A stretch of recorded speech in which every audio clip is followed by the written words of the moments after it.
എൻ്റെ എത്രയും സ്നേഹം നിറഞ്ഞ കുംഭരാശി പൂരുരുട്ടാതി നക്ഷത്ര സുഹൃത്തുക്കളെ, എല്ലാവർക്കും ആത്മനമസ്കാരം. സുഹൃത്തുക്കളെ, വളരെ നാളുകളായി ചില കാര്യങ്ങൾ, അതായത് പൂരുരുട്ടാതി നക്ഷത്രത്തിൻ്റെ ചില രഹസ്യങ്ങളും പറയണമെന്ന് ഒരാഗ്രഹമുണ്ടായിരുന്നു. അത് ഇന്നാണ് അതിന് സമയമെന്ന് എനിക്ക് തോന്നുന്നു. എൻ്റെ സുഹൃത്തുക്കളെ, ആക്ച്വലി ആ പൂരുരുട്ടാതി നക്ഷത്രം എന്താണ്?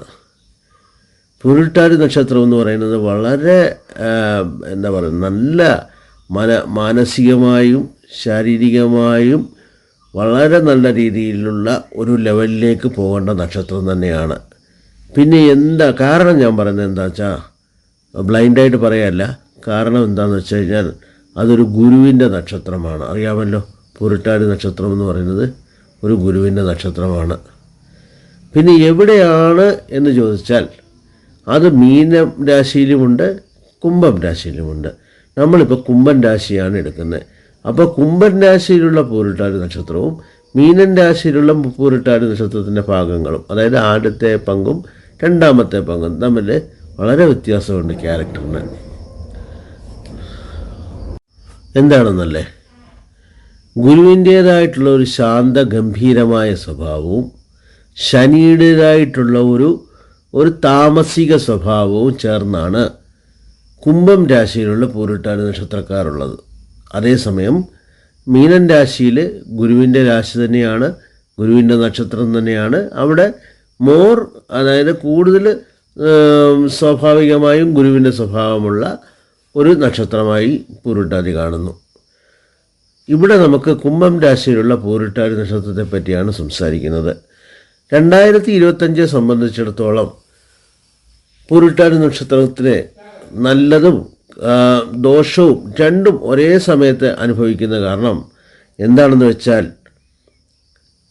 വാർഷിക ഗോചരഗ്രഹങ്ങളായി, അതായത് നമ്മളെ ഇപ്പം കൂടുതൽ നയിക്കപ്പെടാനുള്ള ഗോചരഗ്രഹങ്ങൾ എന്ന് പറയാം. കാരണം ഒരു വർഷത്തിൽ മാറുന്നതായിട്ടുള്ള ഗ്രഹങ്ങൾ, അല്ലെങ്കിൽ 2.25 വർഷത്തിൽ മാറുന്നതായിട്ടുള്ള ഗ്രഹങ്ങളായ ശനിയും രാഹുകേതുക്കളും ഗുരുവും, ഇവരാണ് മാക്സിമം നമ്മളെ പിന്നെ കൺട്രോൾ ചെയ്യുന്നതെന്ന് പറയാം. ഗോചരാവസ്ഥയിലെ കാര്യമാണ് ഞാൻ പറയുന്നത്.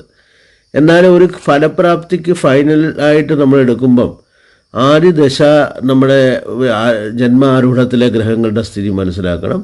അതിൻ്റെ നല്ല ദോഷങ്ങളോ കെട്ട ദോഷങ്ങളോ ഒക്കെ മനസ്സിലാക്കണം. അതായത് നമുക്കറിയാം, സ്വാഭാവികമായിട്ടും ഗന്ധാന്ത ദോഷങ്ങളും മറ്റ് ബ്രഹ്മഹത്യാദോഷം, അതുപോലെയുള്ള കാശി ജാതകം, അങ്ങനെയുള്ള ദോഷങ്ങളൊക്കെ മനസ്സിലാക്കണം. അത് ആരൂഢത്തിൻ്റെ സെക്ഷനാണ്. അടുത്തത് നമ്മളെ ദശാബുദ്ധിയെപ്പറ്റി മനസ്സിലാക്കണം. കാരണം നമ്മുടെ ഈ കാര്യങ്ങൾ സ്വാഭാവികമായിട്ടും നടക്കേണ്ടത് ഒരു പർട്ടിക്കുലർ ദശാബുദ്ധിയിൽ നടക്കേണ്ടത് മാത്രമേ നമുക്ക് നടക്കുകയുള്ളൂ. കാരണം ഒരാൾക്ക് ഗവൺമെൻറ് ജോലി കിട്ടാനുള്ള എല്ലാ ചാൻസും ഉണ്ട്. സൂര്യൻ വളരെ നല്ല രീതിയിലാണ് ജന്മാരൂഢത്തിലുള്ളത്.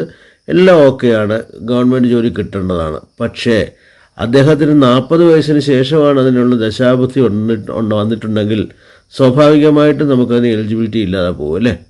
അപ്പോൾ അങ്ങനെയൊക്കെയുള്ള കാര്യങ്ങൾ ദശാബുദ്ധിയാണ്. നമുക്ക് ഏത് സമയത്താണ് എന്ത് കാര്യം, കല്യാണം നടക്കണം എന്നുള്ളവർക്ക് കല്യാണം നടക്കാനും അതിന് സമയമുണ്ട്, എല്ലാത്തിനും ഒരു സമയമുണ്ട്. ആ സമയം ദശാബുദ്ധിയാണ് നിർണ്ണയിക്കുന്നത്. അങ്ങനെയാണെങ്കിൽ ഗോചരത്തിന് എന്താണ് അവിടെ പ്രാധാന്യം എന്ന് ചോദിച്ചു കഴിഞ്ഞാൽ, അതായത് ഗോചരവും ദശാബുദ്ധിയും ആരൂഢവും ഒരു അലൈൻമെൻറ്റിൽ വന്നാൽ മാത്രമേ നമുക്കൊരു കാര്യം നടക്കുകയുള്ളൂ. ഗോചരം എന്ന് പറയുന്നത് അപ്പോൾ ആ സമയത്തെ ഗ്രഹങ്ങളുടെ, ഇപ്പോൾ നമുക്ക് പറയാം സൂര്യൻ ഉച്ചത്തിലാണ്, ദശാബുദ്ധി എല്ലാം ഓക്കെയാണ്, നമുക്ക് ഗവൺമെൻറ് ജോലി കിട്ടാനുള്ള എല്ലാ ക്യാരക്ടറും ഒത്തു വന്നു. പക്ഷേ അവിടെ ഒരു 7 ശനി വന്ന് നിൽക്കുകയാണെന്ന് വെച്ചോളുക, അല്ലാന്നുണ്ടെങ്കിൽ ഒരു ജന്മരാഹു വന്ന് നിൽക്കുകയാണെന്ന് വെച്ചോളുക.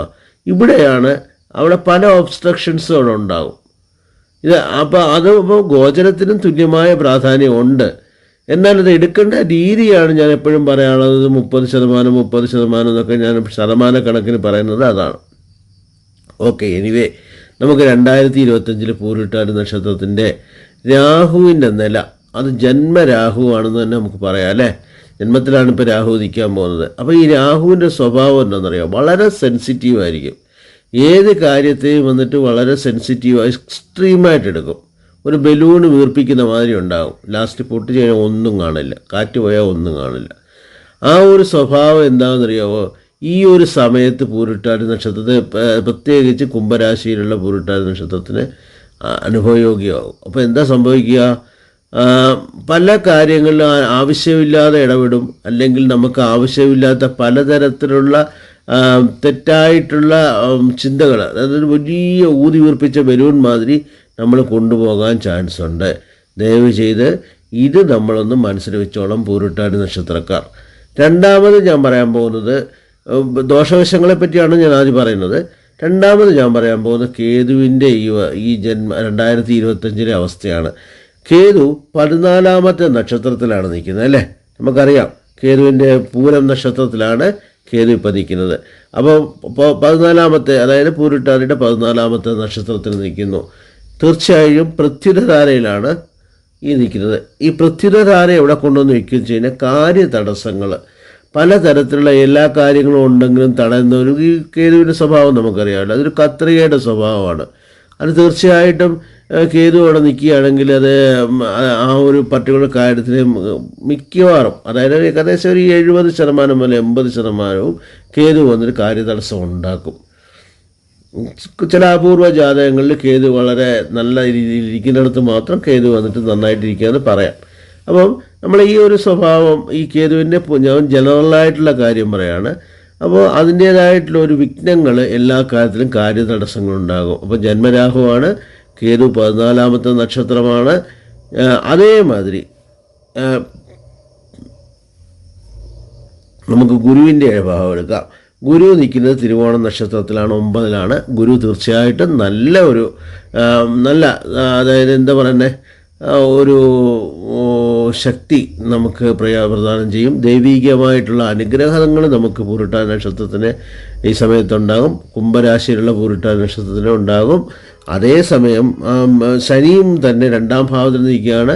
ശനിയെക്കൊണ്ട് ഓഫ് കോഴ്സ് ഇത് മീനൻ രാശിയിൽ നിൽക്കുന്ന ശനി വന്നിട്ട് ഭാവാവസ്ഥയിൽ വന്നിട്ട് നമ്മുടെ നമ്മുടെ 2ാമത്തെ ഭാവത്തിലേക്ക് വരികയാണ്. തീർച്ചയായിട്ടും ഏഴാണ്ട് ശനിയുടെ എഫക്റ്റ് ഉണ്ടാകും. അതേസമയം തന്നെ 2ാമത്തെ നക്ഷത്രത്തിൽ നിൽക്കുന്നത് കൊണ്ട് അതൊരു ധനവും തരുമെന്ന് പറയാം. കാരണം നമ്മൾ ധന നക്ഷത്രത്തിലാണ് നിൽക്കുന്നത്. അങ്ങനെയും നമുക്ക് ശനി ഭഗവാന്റെ അവസ്ഥ എടുക്കാം. ഒരു 50-50 എടുക്കാം. ശനി വന്നിട്ട് പൂർണ്ണമായിട്ടും അവിടെ നെഗറ്റീവ് ആയിരിക്കില്ല, പക്ഷേ പൂർണ്ണമായിട്ടും പോസിറ്റീവും ആയിരിക്കില്ല, കാരണം ഈ ഒരു അവസ്ഥയുള്ളതുകൊണ്ട്. അപ്പോൾ ഈ ഒരു 4 ഗ്രഹങ്ങൾ നമ്മളെ വന്നിട്ട് തീർച്ചയായിട്ടും ഡിഫറൻ്റ് ആയിട്ടുള്ള സ്വഭാവത്തിൽ നമ്മളെ ബാധിക്കാൻ പോകുന്നു. അപ്പോൾ നമ്മൾ എന്താണ് അതിനൊരു മുൻകൂട്ടി നമുക്ക് എന്ത് ചെയ്യാം? ഇവിടെ നമുക്ക് പൂരിട്ടാതി നക്ഷത്രത്തിൻ്റെ അധിപനായിട്ടുള്ള ഗുരുവും കുംഭൻ രാശിയുടെ അധിപനായിട്ടുള്ള ശനിയും, ഇവരുടെ ശനി ഗുരു കോമ്പിനേഷനാണ് അവിടെ വരുന്നത്. അപ്പോൾ ശനി ഗുരു കോമ്പിനേഷൻ ആരാണ്? നമ്മുടെ അസ്ട്രോളജി പ്രകാരം, അതായത് നാഡി അസ്ട്രോളജി പ്രകാരം നമ്മൾ ഗുരു ശനി കോമ്പിനേഷന് ഗുരുവായൂരപ്പനാണ് ശരിക്കും നമുക്കെടുക്കാൻ പറ്റിയ ഒരു ഭഗവാൻ. അപ്പം നമ്മൾ എന്ത് ചെയ്യണം? പൂരിട്ടാതി നക്ഷത്രക്കാർ ഗുരുവായൂരപ്പനിൽ ശരണം പ്രാപിക്കണം.